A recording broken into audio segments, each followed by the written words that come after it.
My mom forced me to go on a blind date. The other party was the eldest daughter of the Sterling family, an ice-cold female CEO with a net worth of billions. Rumor had it that she suffered from bipolar disorder, making her emotions extremely unstable. To ruin this marriage, I decided to play the part of a good-for-nothing perfectly. But why was she looking at me with eyes that looked at priceless treasures? My mom called. Her tone brooked no argument. "Julian Vance, get your ass to the Serene Lounge for your blind date. The other party is Seraphina Sterling, the eldest daughter of the Sterling family. If you dare mess this up, I'll cut off all your credit cards." Me, Julian Vance, the only heir to the top-tier wealthy Vance family. My life goal could be summed up in 2 words: kickback. For this goal, I've been faking it for over 20 years, successfully establishing an image as an idle, ignorant wastrel in my circle. A blind date, and with the legendary ice-cold female CEO, Seraphina Sterling, known for her iron fist and extremely unstable emotions. Wasn't this interfering with my goal of kicking back?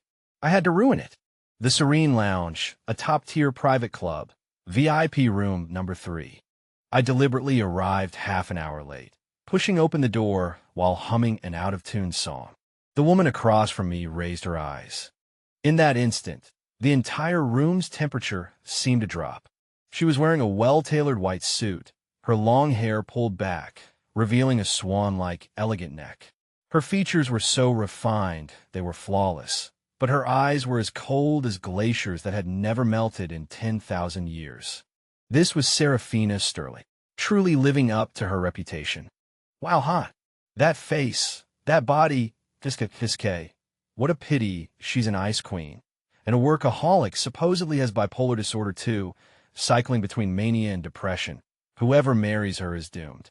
I better hurry and get her to blacklist me in 3 sentences and go home to continue my kicking back career. I mentally complained like crazy, but on my face I wore a frivolous smile, plopping down across from her and crossing my legs casually. "Ms. Sterling, right? Sorry to keep you waiting. Traffic was terrible." The hand Seraphina Sterling was about to use to pick up her water glass paused almost imperceptibly. She looked at me, and in those cold eyes for the first time, there was a hint of confusion. I didn't care and continued my performance. "Waiter, let's order." I pushed the menu in front of her and said with an air of extravagance, "Ms. Sterling, don't be shy. Order whatever you want. It's on me. Anyway, it's spending my dad's money, so I don't care. Hurry up and order. Then let's go. This chair is too hard. It's hurting my butt. Nothing like my ergonomic gaming chair at home." Seraphina Sterling's gaze became even stranger. Not only did she not show disdain, but the corner of her mouth seemed to slightly turn upwards. A hallucination. It must be a hallucination. She spoke softly, her voice as cold as her person. "Whatever, Mr. Vance decides is fine." "Great." I snapped my fingers. "Then let's have the most expensive caviar and open a bottle of 82 Lafite. This place's caviar is salty and bitter. The Lafite tastes like industrial alcohol mixed with water. Only fools who don't know any better would be fooled. If she really orders it, her taste is just so. Better to go home and have my own homemade plum wine." Seraphina Sterling's knuckles, holding the water glass, were slightly pale. She looked at me, and in those ice-cold pool-like eyes for the first time, there was a ripple. A few seconds later, she said to the waiter next to her, who looked shocked, "A glass of warm water, please." Then she looked at me. "I won't drink any alcohol. I'm allergic to it." Huh, this woman isn't playing by the rules. Shouldn't she be looking at me with disdain, calling me vulgar, and then flouncing off? No, I have to increase the dosage. I cleared my throat, leaned forward, put on what I thought was a very handsome expression, and said in a greasy tone, "Ms. Sterling, you're very beautiful. How about being my girlfriend? I'm not very talented, just have a few stinky bucks from my family. If you follow me, I guarantee you'll be wearing designer brands every day, driving sports cars, buying whatever you want." This should be disgusting enough, right? I waited for her to throw that glass of warm water in my face. However, Seraphina Sterling just watched me quietly. That look, no longer cold, was more like studying a rare treasure. After a while, the phone she had placed on the table vibrated. The screen lit up, seemingly a work message from her assistant. I saw her brow furrow instantly. The coldness in her eyes reemerged, even with a hint of annoyance and pain. Is her bipolar disorder about to flare up? Great. Hurry up and flare up. Hurry up and flip the table and leave. Tisk, judging by that expression, she's probably having trouble at work. The assistant sending a message at this time is just asking for a scolding, right? No sense of timing at all. It must be a problem with the department's quarterly report. The data doesn't match up. Does she even need to ask the boss about something like that? Just get the finance and business managers together, cross-compare the data, and they can find the problem in 30 minutes. So stupid, really delaying me from getting off work. I was gleefully waiting to see a good show. Seraphina Sterling suddenly picked up her phone, her slender fingers quickly tapping on screen. A few seconds later, she put down her phone and looked up again. Something magical happened. The annoyance and pain between her brows had actually disappeared. Her eyes were still cold, but the suffocating pressure was gone. She looked at me with a hint of inquiry, a hint of curiosity, and a hint of something I couldn't understand. Then, to my astonishment, her red lips parted slightly, uttering words that shattered my worldview. Okay, we could try. Okay, we could try. The greasy smile on my face froze. My ears were ringing, as if I had been punched in the face. What the hell? Try? Try what? Try cremating me and scattering my ashes? Does this woman have a problem with her brain? I've acted so scummy, and she actually agreed? Could it be that she's into this? Seraphina Sterling looked at my instantly dazed expression, and a faint smile flashed in her clear eyes, so fast it was like an illusion. You heard me right, she repeated, her voice still not very warm, but a little softer than before. We can start by dating and try to get to know each other. I opened my mouth but couldn't say a word. That's not how the script was supposed to go. According to the normal procedure, she should have already cursed me out, put me on the blacklist of people she would never associate with. And finally, our two families' marriage alliance would fall through, and I would continue to go home and lie flat. What is this? Dying before I even had a chance to fight. It's over, I'm done for her. If my mom finds out that I managed to win over the Ice Queen CEO in one go, wouldn't she force me to go to work at the company every day from now on? My lying flat life, my 8 major cuisines, my homemade rice wine, are they all going to leave me? My heart was filled with wails, the color drained from my face, and I looked like I had lost the will to live. Seraphina Sterling looked at my pale face, and instead of getting angry, she took the serving chopsticks and gave me a piece of steamed sea bass that I didn't even order. You don't look too good, she said calmly. Eat more. I looked at the fish in my bowl, feeling like I was looking at a branding iron. This woman is definitely sick, and seriously sick. The more useless I act, the more concerned she is. Is this the legendary masochist? Seraphina Sterling paused again with the serving chopsticks. She looked up and gave me a deep look. That look was extremely complex, like she was looking at a spoiled child. I don't like caviar and red wine, she said suddenly, explaining. I only like Chinese food. What a coincidence, so do I.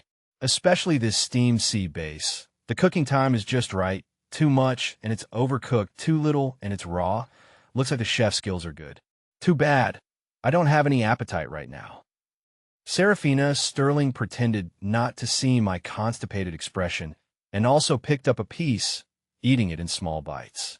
Her eating manners were very elegant. Every movement was pleasing to the eye. However, always felt like she was holding back a smile. I ate this meal like chewing wax, feeling like I was sitting on pins and needles. Seraphina Sterling, on the other hand, seemed to have a good appetite and ate a lot. Throughout the entire meal, we didn't say anything else. But my inner monologue never stopped. I can't live like this. I have to find a way to make her hate me. Got it. Next date. I'll take her to an internet cafe to play games all night. Then go eat roadside malatang. I don't believe a $1 trillion CEO can handle that. The corner of Seraphina Sterling's mouth curved again in a very subtle arc. After the meal, I fled the club, feeling like I had just returned from an execution ground.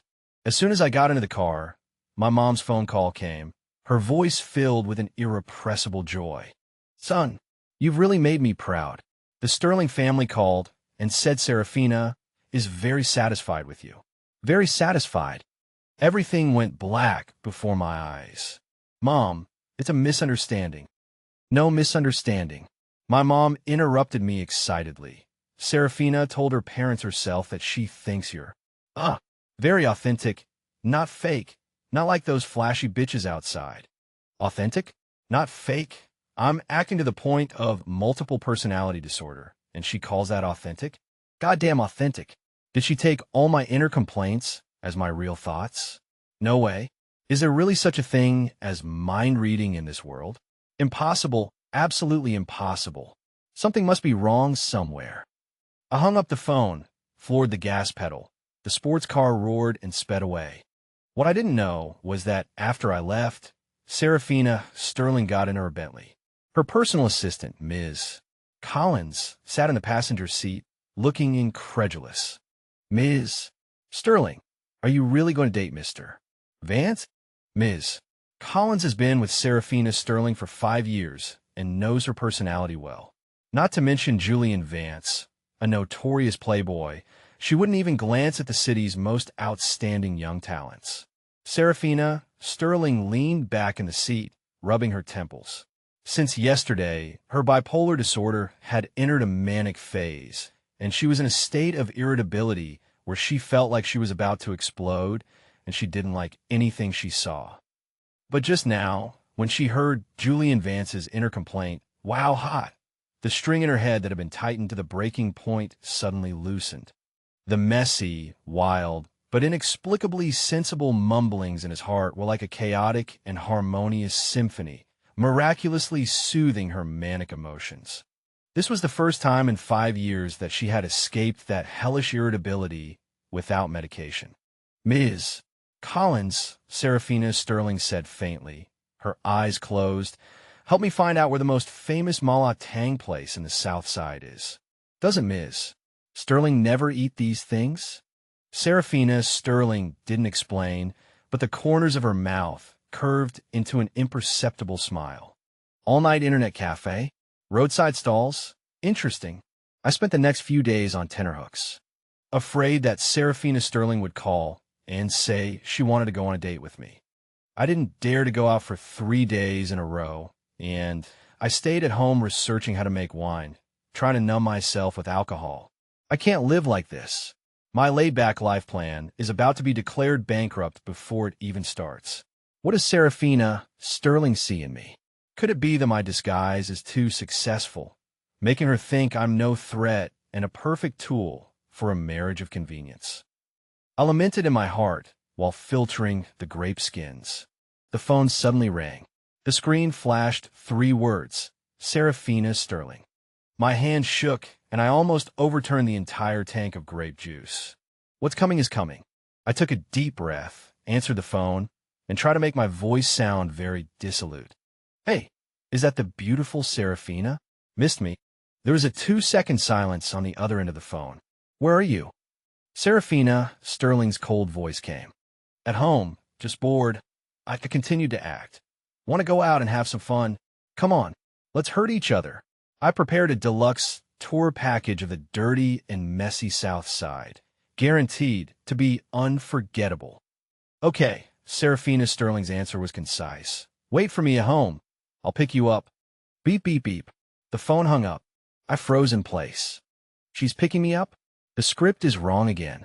Shouldn't I be driving my flashy pink sports car to pick her up and then be looked at with disgust? Half an hour later, an understated black Bentley stopped in front of my villa. I changed into what I thought was my most flamboyant outfit, a t-shirt with a huge skull printed on it, jeans with more than a dozen holes, and a pair of flip-flops on my feet. I staggered into the car. The air conditioning was on in the car, and a faint fragrance lingered in my nose. Seraphina Sterling was still in a neat suit, looking at documents on a tablet. She raised her eyes and glanced at me, her gaze pausing on my flip-flops for 1/10 of a second. I was delighted. Yes, that's the look. Disgusted with me. Quickly be disgusted with me. And kick me out of the car. However, Seraphina Sterling just said lightly, "Drive." The car drove away smoothly. "Where are we going?" I asked knowingly. "Didn't you arrange everything?" she retorted. My heart skipped a beat. How does she know I arranged everything? Did Ms. Collins' assistant tell her? No, I didn't tell anyone.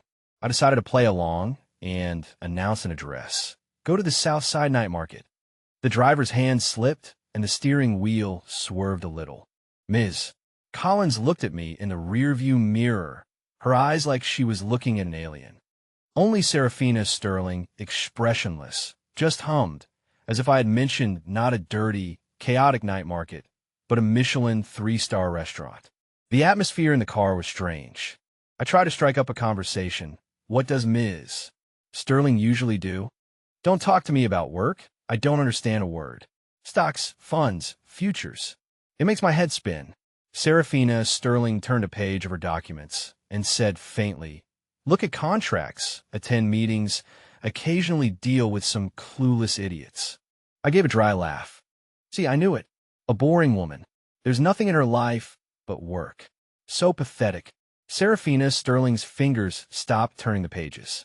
She looked up, her beautiful eyes staring directly at me.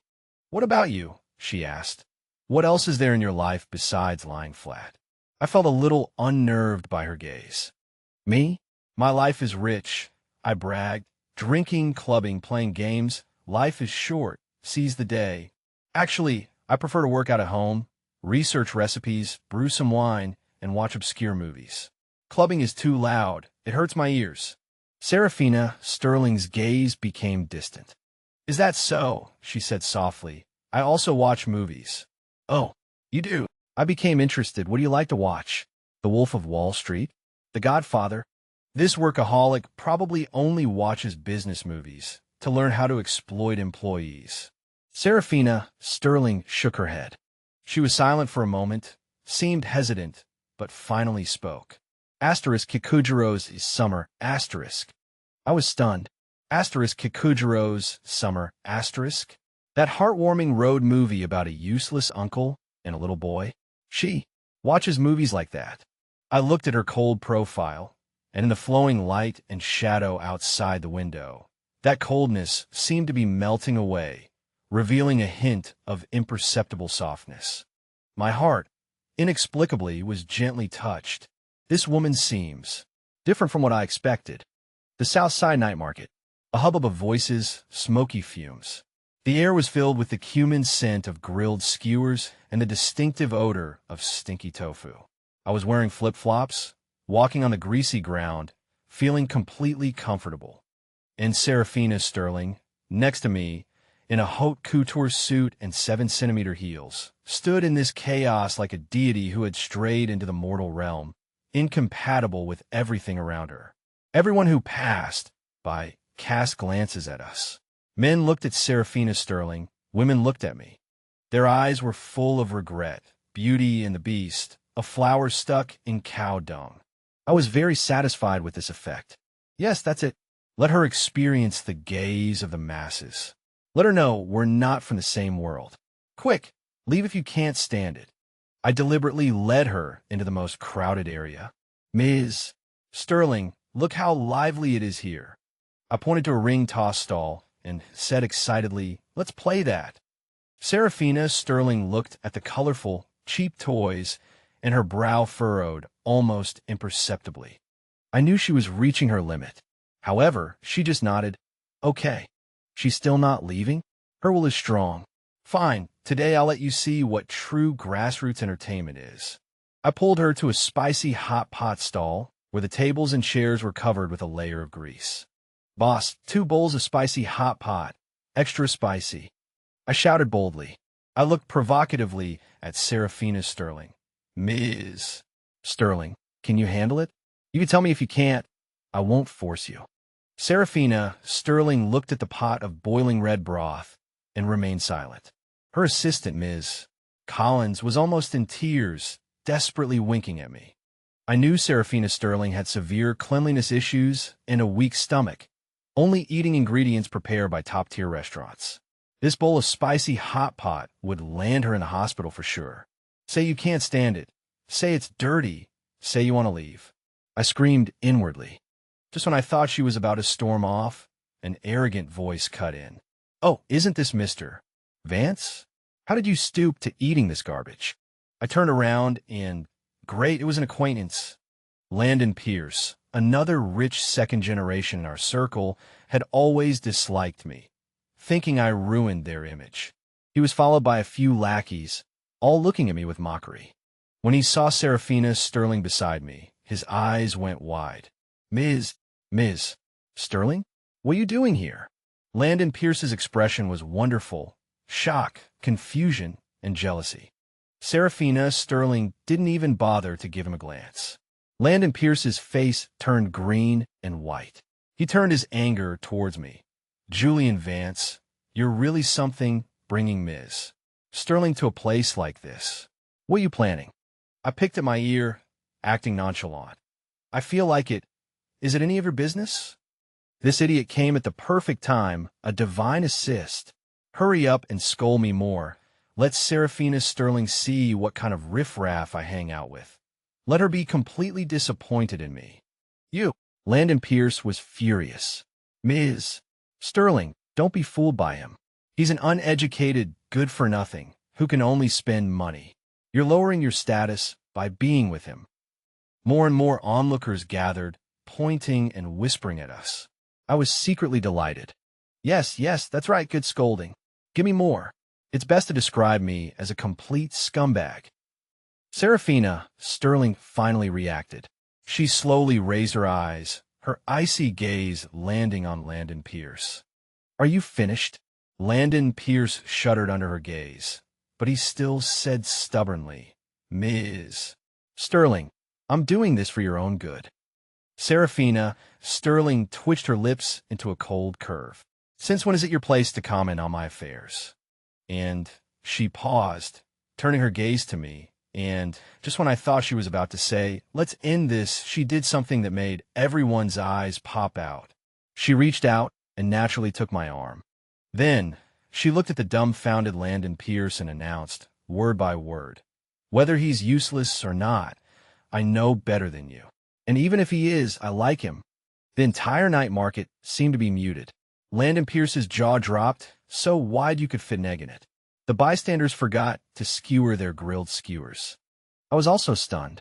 A soft touch came from my arm, along with the pleasant cold fragrance of her body, constantly entering my nose. My brain went blank. She said what? She likes me? Likes me, this useless person? Is this woman crazy? To anger that idiot Landon Pierce, she would say something like that? "Big sister, you're an ice-cold female CEO? Your persona is collapsing, you know?" Seraphina Sterling seemed to sense my stiffness. She tightened her grip on my arm. Then she pulled me to sit down at the greasy table. She held my arm like that and said to the terrified owner, "Boss, 2 bowls of spicy hot pot. 1 without spice. Thank you." The owner woke up as if from a dream, scrambling to cook the noodles. Landon Pierce's face had turned liver-colored. Being slapped in the face so publicly by the goddess in his heart, he felt like he was about to explode on the spot. "Seraphina Sterling, you'll regret this." He threw down a harsh word and fled with his followers. I looked at his back and didn't feel any schadenfreude. I just want to cry now. "Big sister, what exactly do you want?" The headlines tomorrow will be Ice Queen CEO falls for useless rich kid, publicly declares love. How am I supposed to relax and live comfortably now? The malatang was served quickly. 1 bowl was swimming in red oil, the other was plain broth. Seraphina Sterling released my arm, picked up her chopsticks, elegantly selected a green vegetable, put it in her mouth, and chewed slowly. Her movements made it seem like she wasn't eating malatang that cost 5 yuan a bowl, but some kind of state banquet delicacy. "Aren't you going to eat?" She looked up at me. I looked at the bowl of bright red malatang in front of me and suddenly lost my appetite. Eat what? My mind is a mess right now. This woman is too scary, completely unpredictable. I feel like I'm Sun Wukong, and I can't escape her palm no matter what I do. I picked up my chopsticks and listlessly poked at the food. The spiciness shot straight to the top of my head, stinging my eyes until they watered. Cough, cough, cough. A handkerchief was offered to me. It was Seraphina Sterling's. It still carried that pleasant, cool fragrance of hers. If you can't handle the spice, don't force yourself. Her voice didn't reveal any emotion. I took the handkerchief, wiped my mouth haphazardly, and felt my face burning. I didn't know if it was from the spice or something else. That night, I couldn't sleep. Seraphina Sterling's words, "Even if he is, I still like him," kept replaying in my head, as well as the soft touch and cold temperature when she took my arm. The next morning, I went downstairs with dark circles under my eyes. My mom was sitting in the living room, holding a tablet and smiling from ear to ear. "Son, come and see. You're in the headlines." I went over to take a look and almost choked. #shocking. Billionaire CEO Seraphina Sterling settles on Vance family's useless young master. Publicly protects husband at night market #, Beauty and the Beast. No, it's immortal love. #, in-depth analysis. What charms does Julian Vance possess that can melt an iceberg? The accompanying photos were of Seraphina Sterling taking my arm and angrily confronting Landon Pierce from the night before. The photos were taken skillfully, making Seraphina Sterling look like a guardian knight, and me, the submissive little wife, behind her. My vision blurred. It's over, it's all over. My useless persona is now on its way to becoming the spoiled little husband protected by a domineering female so in the eyes of the whole city. My phone started vibrating like crazy. It was all congratulatory messages and gossip from my friends. "Julian, you're amazing. How did you win over the Ice Queen? Give us the tutorial. Holy crap, Julian Vance. Did you put a spell on her or something?" I threw the phone aside in annoyance. Just then, an unfamiliar number called. I answered impatiently. "Who is it?" A steady, yet slightly weary, female voice came from the other end of the line. "Is this Mr. Vance?" "I'm Ms. Sterling's assistant, Ms. Collins." "Ms. Sterling, something's happened to her." My heart skipped a beat. What happened? Could it be? Was that bowl of malatang that powerful? Did it send her straight to the hospital? Does that make me the culprit? "Ms. Collins' voice on the phone was anxious. "No, Ms. Sterling has been locked in her office all day today, refusing to see anyone, not approving documents, and canceling meetings. I'm worried about her." She didn't finish, but I understood. Seraphina Sterling's bipolar disorder had been triggered. This time it was the depressive phase. "Has she been like this before?" I asked. "Yes, but this time it seems especially serious." Ms. Collins' voice was tearful. "Mr. Vance, I know this request is presumptuous, but could you come over?" "Yesterday." "Yesterday, when Ms. Sterling was with you. Her condition was the best it's been in years." I was silent. "Me? What'd I do there? I'm not a psychologist. Besides, I'm trying to avoid her. I don't give a damn if she's doing well or not." I thought so in my heart, but my mouth betrayed me and said, "Send me the address." After hanging up the phone, I irritably scratched my hair. I must be crazy, but the thought of Seraphina Sterling's cold face and the icy temperature when she held on to me, I couldn't just sit idly by. Forget it. Just think of it as returning the favor for yesterday's spicy hot pot. I'll take a look and leave, and won't stay a minute longer. Half an hour later, I appeared downstairs at Seraphina Sterling's company, Stellar Group. This most luxurious office building, standing in downtown, was the business empire that Seraphina Sterling had built with her own hands. Ms. Collins was already waiting for me in the lobby, looking at me as if I were a savior. "Mr. Vance, you've finally arrived." She led me to the president's private elevator, going straight to the top floor. Outside the president's office door, several senior executives were waiting anxiously. When they saw me, they all showed the same expressions as the passersby I saw at the night market yesterday. Shock, confusion, and a hint of contempt. I couldn't be bothered to pay attention to them. Ms. Collins pushed open the heavy office door and gestured for me to please enter. I walked in. In front of the huge floor-to-ceiling window, Seraphina Sterling stood with her back to me. She was still wearing a suit, but her figure looked incredibly lonely and fragile, like a butterfly with broken wings. The entire office was filled with a suffocating low pressure. I cleared my throat, breaking the silence. "Hey, I'm here." Seraphina Sterling didn't turn around. I bit the bullet and walked over, standing next to her. "The assistant said you locked yourself in. What's wrong? Is the company going bankrupt?" I said in my usual flippant tone. "Damn, the atmosphere is too oppressive. What should I say? Comfort her? I don't know how. Should I tell her a joke? Forget it. The jokes I tell are all too cold." Seraphina Sterling still didn't react. I was a little impatient. "Hey, say something. Are you mute? What's this woman up to? Doesn't say a word. Just called me here as decoration? What a waste of my time." I even made plans to go fishing.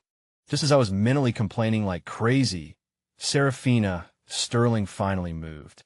She slowly turned around. I was stunned. There was no expression on her face, but her eyes were like a bottomless black hole, full of despair and deathly silence. No coldness, no sharpness, only endless emptiness. My heart felt like it was being clenched tightly by an invisible hand. It hurt. "Leave." She spoke, her voice terribly hoarse. "You're not welcome here. Leave." I didn't know where the anger came from and grabbed her wrist. Her wrist was so thin that it seemed like it would break with a snap, and it was frighteningly cold. "I came all this way. You want me to leave just because you say so? What about my pride?" Damn, her hands are so cold. Has this woman not eaten? Her complexion is so bad too. What a pain. While I was mentally grumbling, I grabbed her and forcibly pushed her onto the sofa. "Sit down. Don't move." I looked around and saw a coffee machine and some snacks on a nearby bar. I walked over and skillfully started operating it. "Can't drink coffee. It'll worsen anxiety. These snacks look like they'd kill my appetite. What's in the fridge? Milk? Fine. I'll heat up a glass of milk for her. At least it'll warm her stomach." Soon, a cup of steaming hot milk was placed in front of her. "Drink it," I said in a commanding tone. Seraphina Sterling looked at the milk, then at me, and a glimmer of light finally appeared in her empty eyes. She didn't move. I flared up, directly picked up the cup, and held it to her mouth. "I'm telling you to drink. Don't you understand human speech?" My movements were rough, and my tone was terrible. But Seraphina Sterling seemed to be bewitched, obediently opening her mouth and taking small sips. The warm milk slid down her throat, seeming to warm her icy body.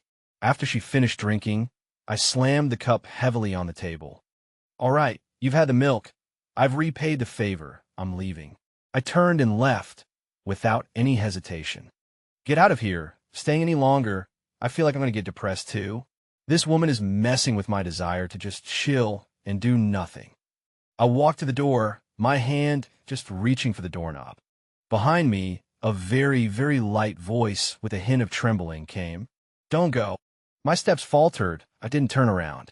"What's the deal? Are you really latching onto me? I'm not your personal emotional garbage can." "You stay." Seraphina Sterling's voice was still very light, but a little clearer than before. "Keep me company for a while." I clicked my tongue in annoyance. "Why should I? Are you going to pay me?" Damn it, I hate this kind of clinginess the most. I'd rather go home and play a few more games. Although I thought so in my heart, my feet were rooted to the spot, unable to move.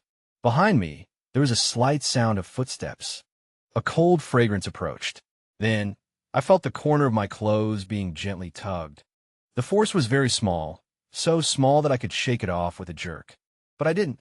I froze in place, feeling the touch of the fabric on my back, like an electric current running through me. 1 hour, Seraphina Sterling said behind me. "Stay here for 1 hour, Stellar Group's the West End plot. I'll give it to you." I turned around abruptly.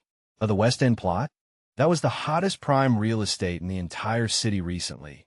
My dad had been working on it for months without success, and it was said that Seraphina Sterling planned to use it to build Stellar Group's new headquarters. She's saying now, she's giving it to me? Spoiled brat. Such a large piece of land, giving it away like that. Do you think your family runs a bank? All right, her family actually does have a bank. Even if you have money, you don't just throw it around like that. This woman is really crazy. I looked at her, and she looked at me. Her eyes were no longer empty, but had a glimmer of light with a kind of cautious anticipation, like a little animal afraid of being abandoned by its owner. That bit of impatience in my heart instantly dissipated, leaving only a kind of indescribable irritability and softness. Who wants your land? I said stubbornly, but I still turned around and walked back to the sofa to sit down. 1 hour, not a minute more. Seraphina Sterling's eyes instantly lit up. That was the first time I saw such obvious emotion on her face, like fireworks blooming in the night. She sat down on a single sofa next to me, without saying anything else, just quietly looking at me. The atmosphere became awkward again.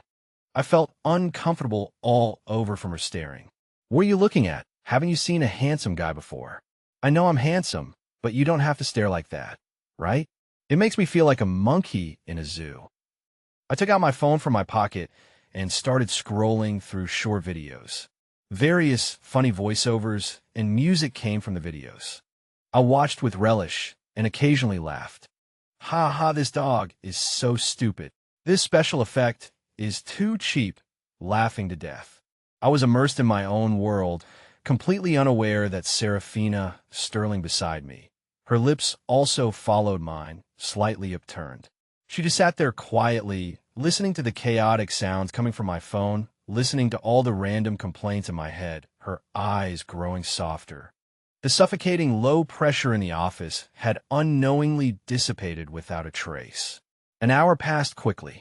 My phone alarm rang, and I stood up immediately. Time's up, I'm leaving. This time, Seraphina Sterling didn't stop me. She just stood up and said to me, "Thank you." I waved my hand and left without looking back. Finally free. But the way she looked just now, she looked a bit pitiful. Forget it. I don't want to think about it. Going home to lie down. I went home and collapsed in a bed. The next day, I was awakened by my dad's roar. "Julian Vance, you brat, get down here." Dazed, I walked downstairs and saw my dad holding a document, his hands trembling. When did you acquire the West End plot?" I was stunned. She actually gave it to me. My dad slammed the document on the table. It was an official land transfer contract from Stellar Group, and in the recipient column, my name was prominently written. What on earth did Seraphina Sterling see in you? My dad was completely baffled. I've seen people give cars and houses, but giving away land directly is a first for me. I want to know too. This matter became the biggest mystery in the circle. Everyone couldn't understand why the Ice Queen CEO, Seraphina Sterling, would look at me, this useless person, with such different eyes. Some even started conspiracy theories, saying that I must have some dirt on Seraphina Sterling. To this, I just wanted to say, I wish I did, but I can't even remember her full phone number. The West End plot incident made my dad look at me with new eyes. The way he looked at me changed from disappointed in my lack of ambition to now investigative and scrutinizing.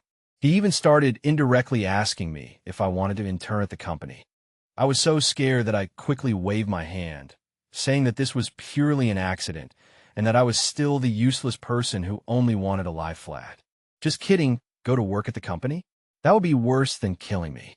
This day, I was at home tinkering with my newly brewed peach blossom wine. Seraphina Sterling's phone call came again. My hand trembled again. Why is this woman calling again? Wasn't this supposed to be a one-time favor? Does it even come with after-sales service? I resigned myself to answering the phone. What now? My tone was sharp. There's a charity gala tonight. Come with me. On the other end of the phone was her undeniable command. I'm not going. I refused immediately. Those places are the most boring. A bunch of people wearing masks and flattering each other. I'd rather stay home and drink.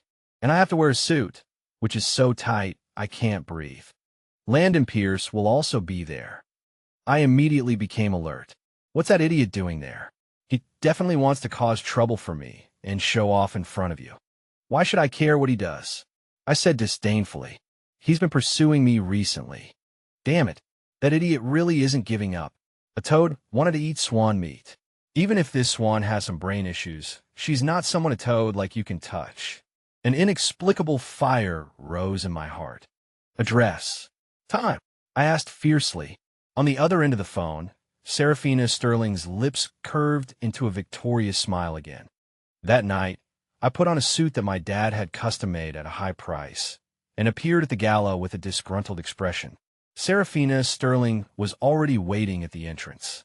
Tonight, she was wearing a black backless evening gown, noble, sexy, like a black rose with thorns. Making her entrance, she immediately attracted everyone's attention. She walked over naturally and took my arm. Once again, I smelled that familiar, cold fragrance emanating from her. "You're here," she said. "What else?" I said irritably. "We agreed, just act as a shield, and we'll be even when it's over." Damn, how can this woman be so beautiful today? That back is too white. Don't look at what you shouldn't. Don't look at what you shouldn't. My gaze uncontrollably drifted towards her smooth back. Seraphina Sterling's body seemed to stiffen slightly. A suspicious blush crept up her ears. Just as I was wondering, that annoying Landon Pierce came over with a wine glass.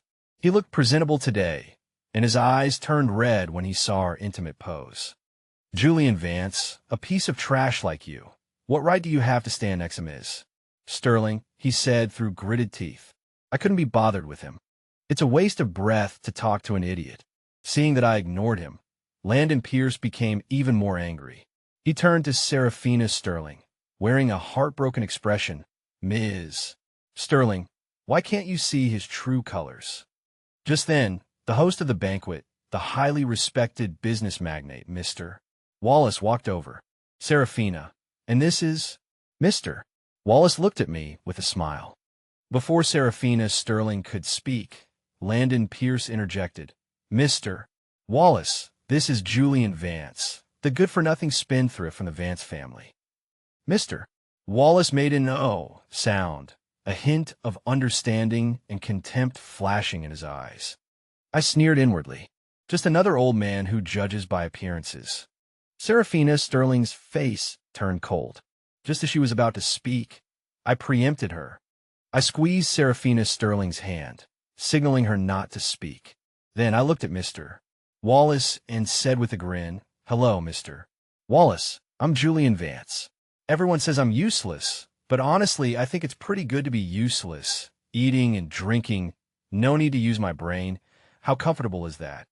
Mr. Wallace's brow furrowed. Landon Pierce, on the other hand, looked smug. I looked at them, calculating in my mind.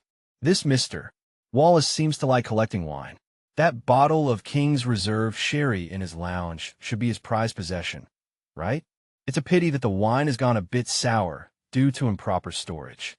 In another 3 months, it will be completely ruined. These words only flashed through my mind. However, Seraphina Sterling, who was holding my arm, suddenly spoke. She looked at Mr. Wallace and said lightly, "Mr. Wallace, I heard you recently acquired a bottle of King's Reserve sherry?" Mr. Wallace was taken aback, then laughed heartily. "Ha, Seraphina, you're well informed. That's right, that's my treasure." Seraphina Sterling nodded, then changed the subject. "Although this person next to me, Julian, doesn't pay attention to other things, he's quite knowledgeable about wine." She looked at me, her eyes filled with a hint of encouragement and mischief. "Julian, didn't you just say you had some opinions about Mr. Wallace's wine? Why don't you tell Mr. Wallace? When did I say I had any opinions? I was just thinking it." I suddenly looked at Seraphina Sterling, who was looking back at me with an innocent expression. At that moment, an absurd idea struck me like lightning. She can hear my thoughts. The world was silent at that moment. I stared intently at Seraphina Sterling, my mind blank, my heart pounding as if it was about to jump out of my throat. She can hear. She can hear. She could hear from the beginning. No wonder I've been acting so hard, but not only does she not dislike me, but she's also becoming more and more interested in me. It turns out she's been watching my inner drama the whole time. She's been playing me. The complaints during the blind date, the plans at the night market, the complaints in the office. She knows everything. She knows everything. It's not just barbecue this time. It's direct cremation on the spot. My face turned pale, and cold sweat seeped from my forehead. And Seraphina Sterling, seeing the terrified expression on my face, finally, completely, revealed a clear, mischievous smile in those cold eyes. She even lightly winked at me. That wink, in my opinion, was simply a signal from the devil. Mr. Wallace and Landon Pierce were still in the dark. Mr. Wallace looked at me with great interest. Oh, Mr. Vance has an opinion on my wine? Why don't you tell us? If you're right, I'll open it today, and we'll taste it together. Landon Pierce sneered disdainfully. What does a playboy like him know about wine? Mr. Wallace, don't be fooled by him. He probably only knows about Lafite. My brain was a complete mess right now. What to say? What do I say? Do I say I can foresee the future and know that your bottle of wine is about to go bad? Wouldn't that make me seem like a lunatic? Seraphina Sterling saw me frozen in place and gently nudged me with her elbow. Don't be afraid, just tell the truth. A gentle and smiling voice rang directly in my mind. I was shocked. This wasn't a hallucination. This is telepathy. You can still talk to me? I asked in my mind in terror. Yes. Seraphina Sterling's response was concise and clear. Hurry up, Mr. Wallace is waiting. Don't embarrass me. Me? Embarrass me? All the face I had in this life has been lost today. Now that things have come to this, I can only go all in. I took a deep breath, trying to calm myself down, and put on a profound and unpredictable look. Mr. Wallace. I looked at him and slowly began. That bottle of King's Reserve sherry, is it stored in the mahogany wine cabinet in your study? Mr. Wallace's smile froze. How do you know? I also know that the wine cabinet is facing the east window. The weather has been humid recently, and the temperature difference between morning and evening is large. Although the sunlight doesn't directly shine on it, the changes in temperature and humidity have already affected the quality of the wine. I continued to spout nonsense. No, it was saying what I had calculated. Damn it, I'm going all in. Just treat me like a fortune teller. Mr. Wallace's expression completely changed. The contempt on his face disappeared without a trace, replaced by shock and seriousness. You continue. Sherry is warm in nature and most sensitive to drastic temperature changes. The more I spoke, the smoother it went. That bottle of yours, the initial taste is still acceptable when you drink it now, but the aftertaste must have a slight, almost imperceptible sourness. If you continue to store it like this for another 3 months, the wine will definitely be completely ruined, and then it will really become a bottle of sour water. When I finished speaking, the whole place was silent. Landon Pierce opened his mouth wide, wanting to refute, but couldn't say a word, because what I said was too specific and too professional. Mr. Wallace stared at me intently, sweat breaking out on his forehead. He suddenly slapped his thigh. Someone, quick, go get my bottle of wine and invite Mr. Du Bois over. Mr. Du Bois is the top sommelier in the country. Soon, the wine was carefully brought over, and Mr. Du Bois was also invited to the scene. Under everyone's gaze, Mr. Du Bois opened the bottle, poured the wine, smelled it, and tasted it. During the whole process, everyone held their breath. A few dozen seconds later, Mr. Du Bois put down his glass and said to Mr. Wallace with a serious expression, Mr. Wallace, what this young gentleman said is absolutely accurate. Boom. The crowd exploded. Everyone looked at me with the eyes of someone looking at a monster. Landon Pierce's face could no longer be described as liver-colored. It was simply a palette of colors. And I, amidst everyone's shock, slowly turned my head and looked at the culprit next to me. Seraphina Sterling was looking up at me, her beautiful eyes sparkling with a light I had never seen before. There was admiration, pride, and an unshakable smile. How is it, she said in my mind, being a hero feels good, right? I looked at her, gritted my teeth, and replied in my mind as well. Go my foot. Seraphina Sterling, you just wait. For the rest of the evening, I became the focus of the whole party. The business tycoons who had previously looked at me with contempt were now coming over with wine glasses, enthusiastically calling me Master Julian. Mr. Wallace even held my hand, moved to tears, and insisted on becoming sworn brothers with me. Landon Pierce had long since disappeared like a stray dog, not knowing which corner he had slunk off to. I was surrounded by this group of people, feeling mentally and physically exhausted trying to cope. And Seraphina Sterling just stood quietly beside me, like a true hostess, elegantly fending off some unnecessary harassment for me. Whenever I couldn't handle it, she would give me a friendly reminder in my head. The bald guy on the left is in real estate, trying to pump you for information. Ignore him. The fat guy on the right is his archenemy. You can chat with him about food, drink, and entertainment. He likes that. Don't frown. Smile. You look better when you smile than when you cry. I felt like a marionette, and Seraphina Sterling was the puppeteer controlling everything. This feeling was terrible, but also a little strange. I finally managed to survive until the end of the banquet. I practically fled, dragging Seraphina Sterling away from the venue. Sitting in her Bentley, I finally exploded. Seraphina Sterling. I stared at her fiercely. What exactly do you want? Seraphina Sterling looked at me leisurely, as if admiring a cat with its fur standing on end. I don't want anything, she said faintly. I just think you're very interesting. Her thoughts clearly transmitted into my head. I was so angry, I almost vomited blood. Interesting? You're playing me like a monkey, and you think it's interesting? I'm not playing you. Seraphina Sterling's expression was serious. I just like hearing your thoughts. It's 10,000 times more interesting than listening to those boring financial statements. I was speechless. When did this start? I asked through gritted teeth. The first time we met. So, all my plans to sabotage the blind dates, you knew about them? Yes, she nodded, a smile still on her lips. Especially when you want to take me to the internet cafe for an all-nighter. That was very creative. My vision went black, and I felt like I had suffered a ton of damage. I covered my face and let out a desperate groan. You're invading my privacy. It's illegal. I made a last-ditch effort. Oh, Seraphina Sterling raised an eyebrow. Go sue me then.